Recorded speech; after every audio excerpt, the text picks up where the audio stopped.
My name is Marine Lance Corporal Sal Gonzalez Jr. I was injured in Iraq when my vehicle hit an IED. This resulted in the loss of my left leg. My reason for serving was 9/11. Both of my parents are immigrants. They immigrated here, fell in love, got married. They instilled a real love for this country in me. I loved an awful lot about the Marine Corps, but I think more than anything, the camaraderie and the friendship of complete strangers when you first get there. And that bond continues forward long after we quit serving. It was Halloween of 2004. I was on escort duty, basically taking beans, bullets, and Band-Aids to our Marines. We got all the way to our base, unloaded all of our gear, and turned around to come back. And as we came out, there's this roundabout that was a flower bed. And it was the prettiest part of the city. It was my favorite part of the city.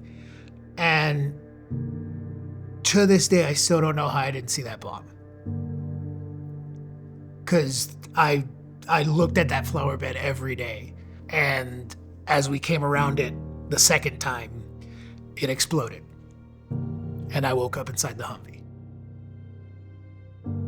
I remember getting taken to a field hospital and getting worked on a little bit there. I was taken to Al Asad Air Force Base, where they worked on me for another few hours, and then I was medically induced into a coma. And I woke up a week later in Maryland. It was somewhere around 36 or 7 surgeries. And finally, at the end of it, there was no 100% that I was gonna get function back even. And so amputated my left leg below the knee.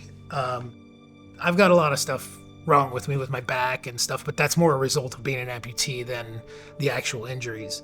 My right knee is still good. I'm a lucky guy in a lot of ways.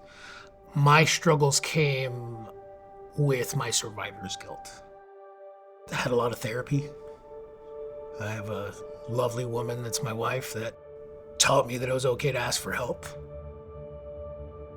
Some of the challenges in my house are, it's not an ADA accessible house. Right now I'm using like the shower door as a pull-up bar to pull myself up and in. None of my exits and entrances go out to level ground. It's always a step down or a few steps down or a step up or something. My office is upstairs on the second floor. I crawl upstairs and hop to my desk and work from there. My house isn't big enough to like roll my wheelchair around in places. I'm constantly smacking something. I have to leave it outside of my kids' bedrooms and I hop into the bedroom and, do bedtime with them and stuff. I can just tell like it's not gonna be too much longer before I'm gonna need just a different living situation altogether. A home from Homes for Our Troops would change my life in many different ways. It'll allow me to be a little more accessible than I normally am. I'm really looking forward to being able to navigate my house without having to close my wheelchair, open my wheelchair, worry about whether or not I'm gonna clip the side of something with my elbow or my head. Kid wants to play, my legs hurt, I can't get up. Removing that barrier is gonna be one of the best things that I get out of this house.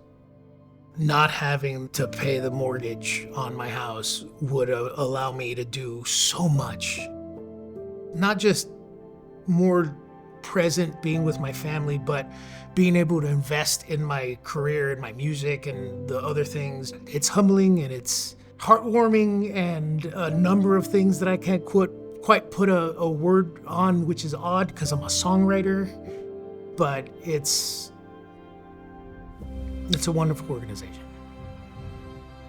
Homes for Our Troops is a godsend to people like me.